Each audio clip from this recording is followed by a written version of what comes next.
आइए,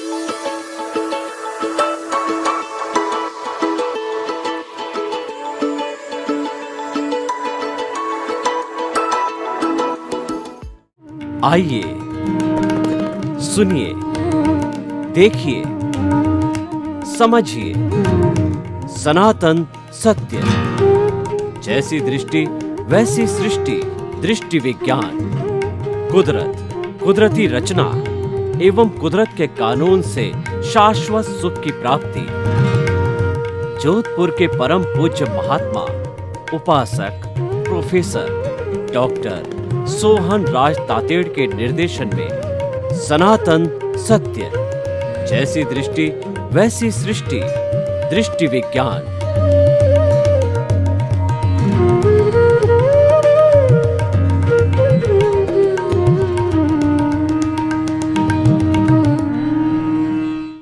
भाइयों और बहनों, मातृशक्ति को नमन आज का हमारा बहुत सुंदर विषय है। रियल रिलेटिव पुरुषार्थ। आज पुरुषार्थ का विश्व में डंका बज रहा है।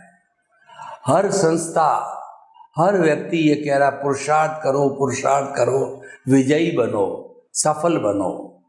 और लोगों में ये भावना बन गई है गूगल को वगैरह देखने के बाद में कि मुझे दुनिया का नंबर 1 व्यक्ति बनना है। इतना कंपटीशन प्रारंभ हो गया है क्योंकि साधन उपलब्ध है। आज विज्ञान चरम सीमा पर है। गूगल के अंदर किसी भी विषय की कोई भी बात को जो है वो जांच करके, रिसर्च करके निकाला जा सकता है। इतना सहयोगी माध्यम बन गया है। इसीलिए लोगों में एनर्जी आ गई है, लोगों में स्फूर्ति आ गई है, लोगों के अंदर भावना बन गई है कंपटीशन की कि मुझे नंबर 1 बनना है। पर जो ये सारा हम भौतिक जगत का जितना भी पुरुषार्थ की बात करते हैं, हमारे आर्ट ऑफ द विजन के अनुसार, सनातन सत्य के अनुसार जो है, अध्यात्म विज्ञान के अनुसार, इसको हम रिलेटिव पुरुषार्थ कहते हैं। आप मानो या न मानो, जन्म से मृत्यु तक आपका जो कुछ भी उदय प्रारब्ध है वह ऑटो मोड से चलता है। उसमें एक अतिरिक्त श्वास लेने की भी आपको स्वतंत्रता नहीं है, परंतु रिजल्ट हमको मालूम नहीं है क्योंकि रिजल्ट तो उस कॉजल बॉडी के अनुसार है जो पिछले जन्म में दूसरा व्यक्ति था जिसने कॉजल बॉडी रूपी आंसर शीट कुदरत को दी थी। अभी वही कुदरत है एग्जामिनर के रूप में कितने मार्क्स हमको देती है, हमारा कैसा रिजल्ट होता है हमको मालूम नहीं है। इसीलिए हम पुरुषार्थ करते हैं। पुरुषार्थ करना बुरी बात नहीं है, करना ही चाहिए, क्योंकि ऐसा कहा जाता है कि पुरुषार्थ से भाग्य बनता है, भाग्य से पुरुषार्थ बनता है। हम इस बात को स्वीकार करते हैं तो पुरुषार्थ तो किया जाना चाहिए। कहा जाता है कि पुरुषार्थ करने वाला व्यक्ति अपने हाथ की रेखाओं को बदल सकता है। पुरुषार्थ करना व्यक्ति असंभव को संभव बना सकता है। पुरुषार्थ से सब कुछ संभव है, लेकिन जो हमारा व्यवहार जगत का पुरुषार्थ चल रहा है वह ऑटो मोड से है। वो पिछले जन्म में डाले गए भावों का प्रतिफल कर्म फल के रूप में आपको मिलेगा, वही जो उसके अंदर एम्बेडेड है। उसके बाहर आपको अतिरिक्त कुछ भी नहीं मिलना है। जन्म से मृत्यु, पूरे जन्म भर उसके बाहर मिलना कुछ नहीं। आयुष्य भी फिक्स है। हमारा आयुष्य जब पिछले जन्म का बनता है, इस जन्म के लिए, जब तक पिछले जीवन में हम आयुष्य का बंधन नहीं करते तब तक वह आत्मा और शरीर को छोड़ नहीं सकती और दूसरा शरीर धारण नहीं करनी। आयुष्य का एंड भी और नए जीवन का आयुष्य का बंध भी दोनों ही उस समय आत्मा को छोड़ते समय तय हो जाना चाहिए। जैसे कि हम रिटर्न जर्नी की टिकट बना के लाते हैं कि हम इतने दिन फला शहर में रुकेंगे, इतना दिन हम वापस रवाना हो जाएंगे, वो प्री डेस्टिन्ड हो जाता है। उसी तरीके से दोनों हैं, पूर्व नियोजित हो जाता है हमारी जाने की टिकट और आने की टिकट। तो भाइयों और बहनों, ये पुरुषार्थ हम कर रहे हैं, लेकिन होता क्या है, उस पुरुषार्थ में जो नियति को मंजूर नहीं, जो संजोग कुदरत जुटाती है, वो तो हुआ सो न्याय के सिद्धांत पर चलती है कि तुम्हारा जो उपादान है, पिछले जन्म से तुम जो कॉजल बॉडी बना के लाए हो, जिस जन्म में द्रव्य कर्म उदय प्रारब्ध है, उसमें स्क्रिप्ट में क्या लिखा हुआ है, और उसके अंदर जो है कहना चाहिए कि आपके जो फिल्म बना के लाए हो, मन वचन काया की बैटरियाँ चार्ज करके लाए हो, उसके अनुरूप ही कुदरत जो है आपको पनिशमेंट, अवार्ड, आपको सुख और दुख, आपका पुण्योदय भाग्योदय के अनुसार ही रिजल्ट मिलता है। उसके अतिरिक्त कुदरत कुछ भी न तो करती है न कर सकती है, क्योंकि वो तो न्याय के सिद्धांत पर आधारित है। मैं आपको उदाहरण देना चाहता हूँ। आपने बैंक को किसी व्यक्ति को चेक काट के दिया 10,000 रुपये का। अब वो व्यक्ति कहता है कि मेरे को तो 11,000 मिलने चाहिए। क्या बैंक 11,000 रुपये उसको दे सकती है? नहीं। बैंक तो यही कहेगी तुम्हारे को ये चेक जो है 10,000 रुपया का तुम्हारे नाम का पार्टी ने दिया है, तो तुम्हें इतना ही मिलेगा, न तो उससे 1 रुपया कम मिलेगा, न 1 रुपया ज़्यादा मिलेगा। इसका मतलब वो फिक्स है और वह जो है वो डिसाइडेड है। तो ठीक उसी तरह से हमारा उदय प्रारब्ध है, पिछले जन्म में जो हमने एक्शन किया है उसका रिएक्शन है, और हमारी जो है वो लॉ ऑफ द नेचर भी कहलाता है कि to the every action there is equal and opposite reaction. हम एक बॉल को जो दीवार पर फेंकते हैं तो बॉल टच होकर के वापस हमारे पास में उसी फोर्स से आती है। तो ये लॉ ऑफ द नेचर है, और उसके अतिरिक्त न तो कुछ मिलता है, न हमको उसकी चाह करनी चाहिए, और न उसके प्रति कोई भी कहना चाहिए राग द्वेष करना चाहिए, क्योंकि वो तो फिक्स है। तो इसीलिए आप मानो या न मानो, इसका उदाहरण मैं आपको देना चाहता हूँ कि आपने फैक्ट्री खोली और आप खूब पुरुषार्थ कर रहे हो, आपने खूब सेल को बढ़ाया, अच्छा परचेज किया, पूरा सारा आपने उसके ऊपर अनुशासन किया, लेकिन जिंदगी भर आप लखपति से करोड़पति नहीं बने। जो कई लोग भाग्यशाली जिनके की नियति में लिखा होता है, वो तो सोते सोते गिद्दी पर बैठे बैठे करोड़पति अरबपति बन जाते हैं। आपने देखा होगा कि कई बहुत कम पढ़े लिखे लोग जो है, जो अंगूठा छाप होते हैं, जो भाग्यशाली होते हैं, जिनके उदय और प्रारब्ध में योग होता है, वो तुरंत ही लखपति करोड़पति अरबपति बन जाते हैं। और बेचारा एक ग्रेजुएट पोस्ट ग्रेजुएट डॉक्टरेट जो है बहुत विद्वान व्यक्ति है, वो ऐसे विद्वान व्यक्ति तो उस अनपढ़ के पास के अंदर कई बड़ी संख्या के अंदर नौकरी करते हैं। ऐसा क्यों है? ऐसा इसीलिए है कि हमको मिलता वही है जो उदय और प्रारब्ध के अंदर है। इसको हम रिलेटिव पुरुषार्थ कहते हैं। रिलेटिव पुरुषार्थ जो है वो अज्ञान कहलाता। अज्ञान गलत नहीं है, अज्ञान तो राग द्वेष की धुरी पर आधारित है, इसीलिए इसको अज्ञान कहा जाता है। वो देहाध्यास के साथ जुड़ा हुआ है, वो हमारा जो है वो उदय प्रारब्ध के साथ जुड़ा हुआ है, वो जड़ के साथ जुड़ा हुआ है, वो अवस्था से जुड़ा हुआ है, वो विनाशी है। इसीलिए जो है हम उसको रिलेटिव पुरुषार्थ कहते हैं, अज्ञान कहते हैं।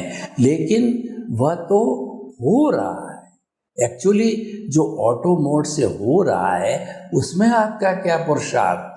फिर भी हम कहते हैं कि आप उसको पुरुषार्थ मानते हो कि मैं इंजीनियर बना, मैं डॉक्टर बना, और मैं बड़ा एमएलए एमपी बना, मैं बड़ा मंत्री बन गया, मैं कुबेरपति बन गया। इसीलिए बन गए कि पिछले जन्म में आपने ऐसे ऐसे भाव डाले थे कुबेरपति बनने में, वो भाव आपके कॉजर बॉडी में इकट्ठे हो गए। आपने भाव डाले थे कि वो माता मिले, वो पिता मिले, वो पत्नी मिले, वो भाई मिले, वो बेटा मिले, वो आपको इस जन्म के अंदर मिलते गए, आप आगे बढ़ते गए।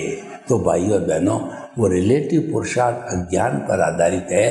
तो ये रिलेटिव पुरुषार्थ हमको मुक्ति में ले जाने वाला नहीं है।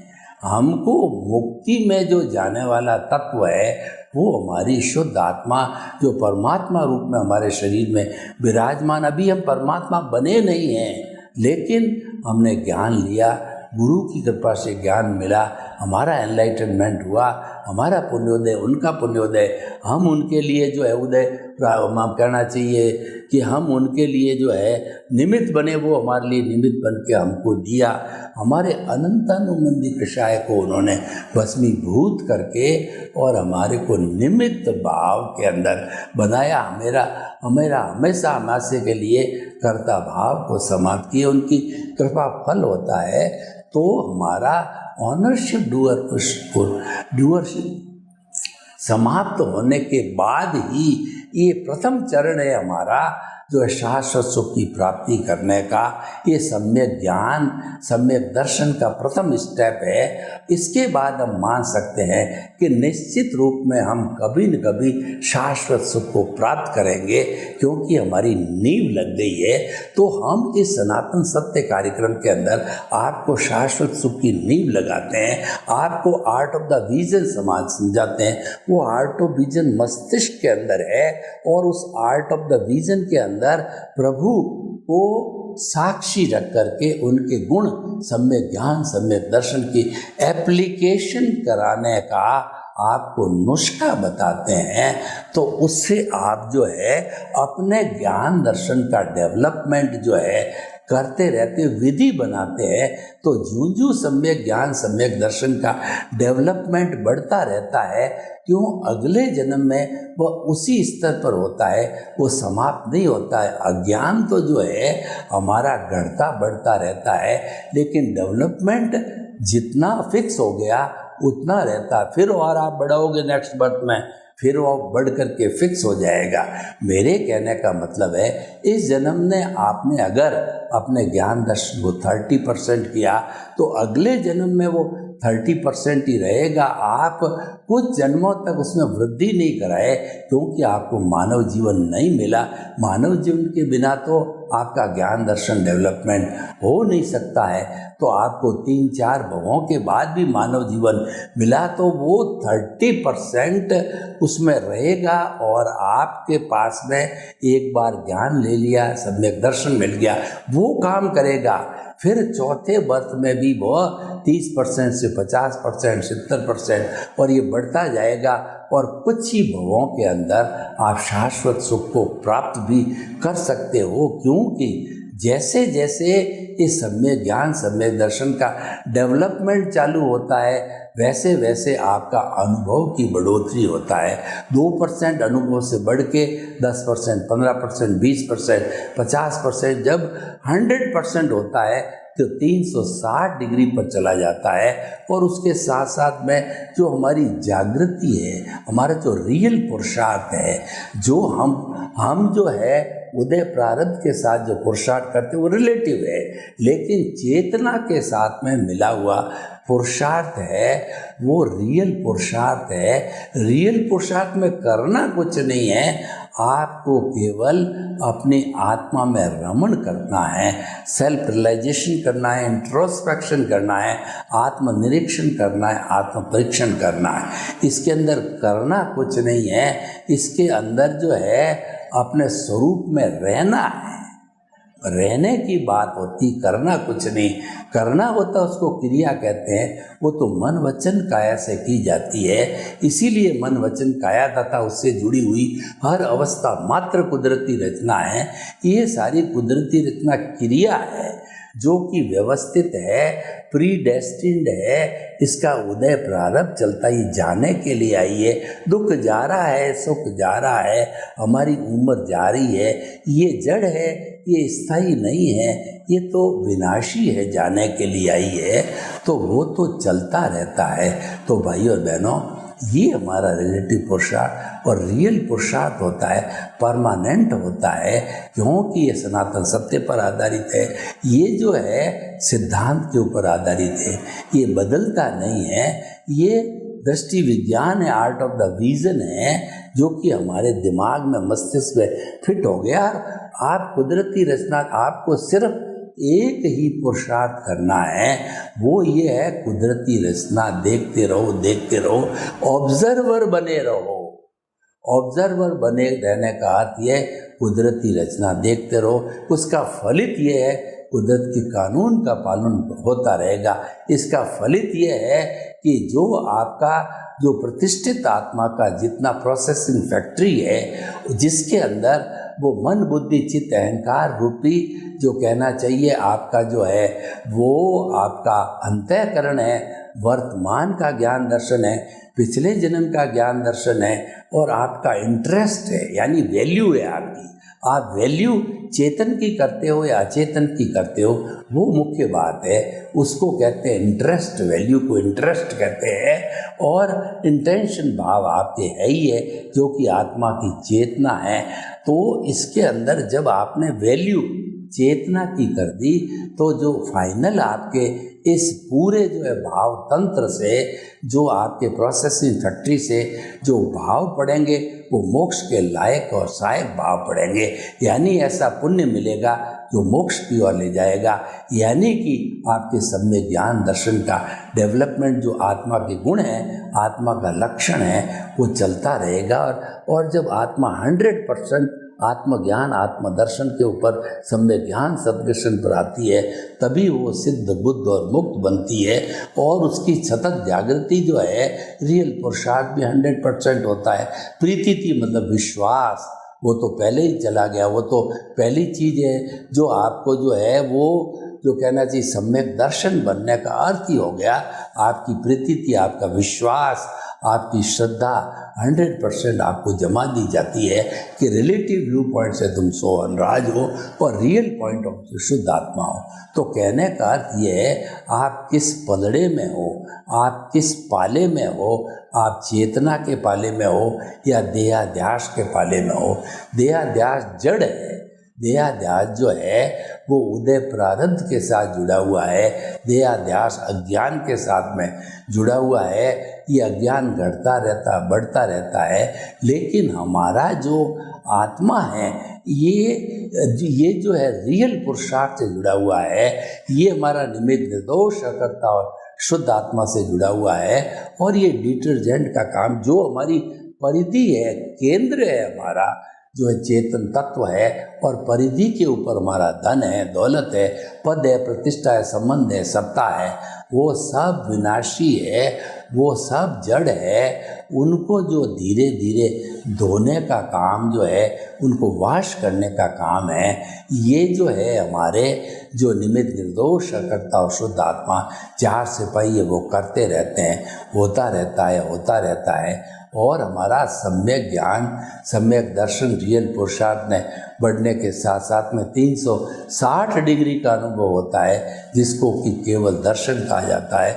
और ये जो है हमारे रियल पुरुषार्थ की पराकाष्ठा है। एक बच्चा अगर मान लो कोई कंपटीशन देता है, तो पहली बार में IAS IPS का दिया, पहली बार में 60 लाया, दूसरी बार में 80 लाया, और तीसरी बार में वो 95% कट ऑफ जो है रेट के अनुसार ला करके और वह पास भी हो जाता है। इस तरीके से जब 100% रियल पुरुषार्थ होता है, जब 100% जो है आपका कहना चाहिए कि जो अनुभव की श्रेणी आ जाती है, सतत जागृति 100% मतलब 48 मिनट्स तक आप केवल आत्मा प्रदेशों को ही देखते रहे, आत्मा पर केंद्रित रहे, इधर उधर आपकी जागृति नहीं गई, वो 100% रियल पुरुषार्थ कहलाता है, वो 100% सतत जागृति कहलाती है। तो ऐसा होते ही केवल दर्शन की प्राप्ति, और क्योंकि हमने केवल दर्शन प्राप्त करने के पहले पहले जो शुभ भाव के द्वारा जो हमने जो शुभ कर्मों का बंध किया है, उसको भुगतने के लिए नेक्स्ट बर्थ के रूप में, परिणाम के रूप में आपको केवल ज्ञान होता है, और आपके जो हमने इकट्ठे किए हुए कर्म झड़ जाते हैं, उसको इरियापति कर्म कहा जाता है।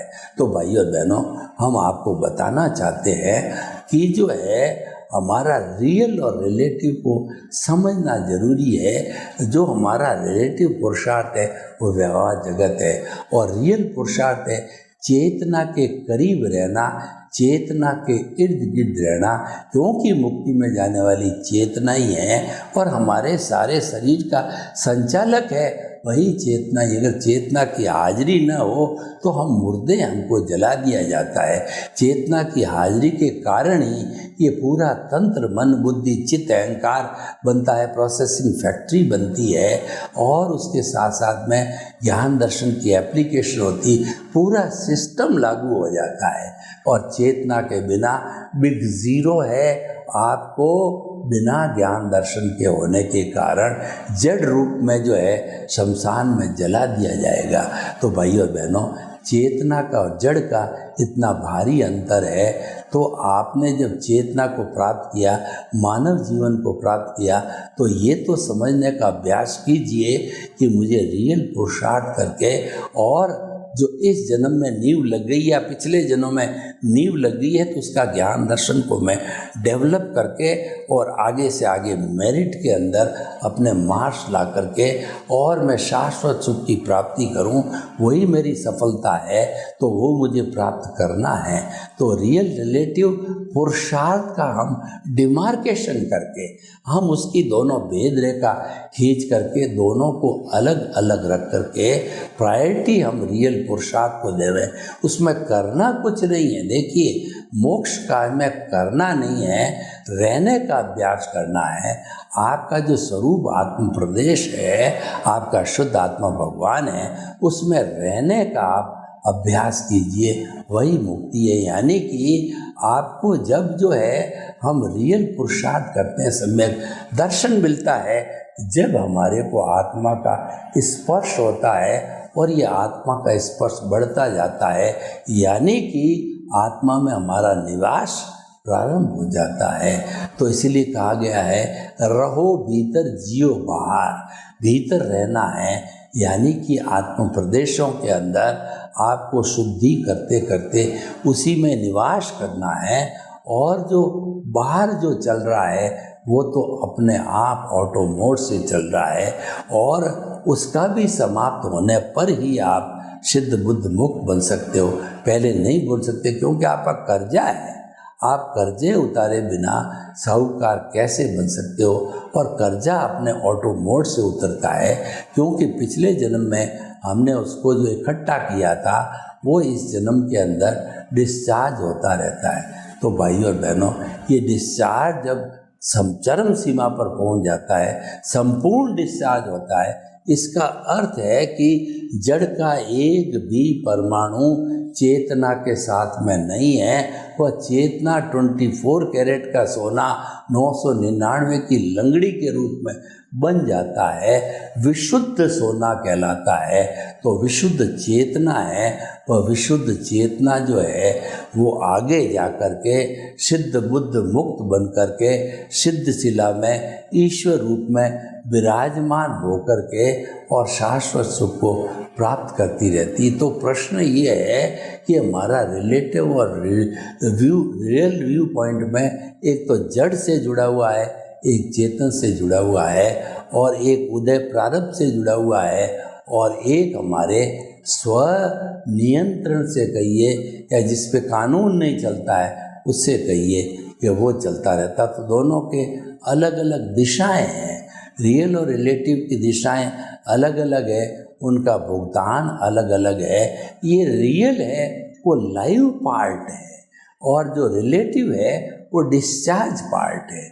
लाइव पार्ट भावों से जुड़ा हुआ है। इसीलिए कहा गया है भाव सुधारो भाव सुधरेगा, भाव बिगाड़ो भाव बिगड़ेगा। भाव से भव होता है, यानी जैसे जैसे भाव होते हैं और उसको प्रोसेसिंग फैक्ट्री के अंदर पकाया जाता है, उसमें जैसा कोट लगाया जाता है, वैसे कॉजेज के अनुरूप जो है वो हमारा जीवन का निर्धारण होता है और हम उसके अनुरूप आगे से आगे बढ़ते हैं। पूरा एक सिस्टम है।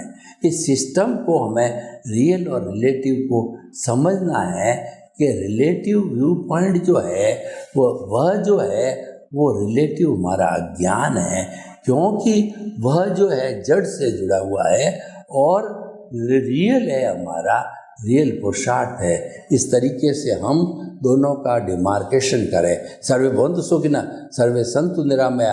लोग के जीवों को सुख मिले, शांति मिले, आनंद मिले, प्रेम मिले, सौहार्द मिले और हम सभी हिल मिल करके रियल रिलेटिव को समझ करके शाश्वत सुख की नींव लगाए। आपके प्रति मंगल भावना। ओम शांति।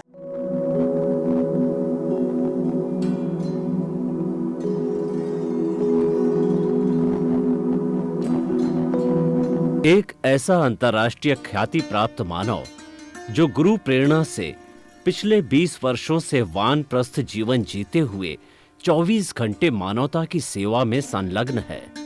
एक ऐसा मानव जो अभी राष्ट्रीय, अंतर्राष्ट्रीय टीवी चैनलों पर 7,500 एपिसोड के माध्यम से सनातन सत्य, आत्मविज्ञान एवं पुनरुत्थान, व्यवहार एवं निश्चय जगत के जीवनोपयोगी विषयों पर हृदय स्पर्शी प्रवचन कर चुका है। उस मानव का नाम है महात्मा उपासक प्रोफेसर डॉक्टर सोहन राज तातेड़। प्रोफेसर तातेड़ द्वारा योग, दर्शन, शिक्षा विषयों पर रचित पीएचडी स्तर के 250 शोध ग्रंथ भारत के 100 प्रतिष्ठित विश्वविद्यालयों में शोधार्थी पढ़ रहे हैं तथा वे सभी शोध ग्रंथ वहां की सेंट्रल लाइब्रेरियों में उपलब्ध हैं। महात्मा सोहन राज ने अभी तक हजारों स्कूलों, कॉलेजों, विश्वविद्यालयों एवं संस्थाओं में सेमिनार, वर्कशॉप, कैंप लगाकर लाखों विद्यार्थियों को योग, दर्शन, शिक्षा का प्रशिक्षण देकर उन्हें सुसंस्कारित किया। डॉक्टर तातेड़ ने भारतीय संस्कृति उत्थान के 4000 से अधिक समसामयिक विषयों पर आर्टिकल लिखकर ऑनलाइन जर्नल, पत्रिकाओं, वेबसाइट्स पर प्रकाशित किया, जिसका उपयोग लाखों पाठक कर रहे हैं। उपासक तातेड़ के 5000 से अधिक आज का सुविचार, आज का शुभ संदेश, आज का मंगल भावना योग आदि चिंतन websites, Twitter, blogger, Facebook, YouTube माध्यमों से लाखों लोग अपना जीवन निर्माण कर रहे हैं। मानवता के मसीहा ऐसे महामानव महात्मा सोहन राज तातेड़ के प्रोफाइल को अभी तक विश्व के 20 लाख दर्शक यूट्यूब पर, 12 लाख गूगल पर एवं लाखों दर्शक फेसबुक, ब्लॉगर, ट्विटर और इंस्टाग्राम पर देख चुके हैं।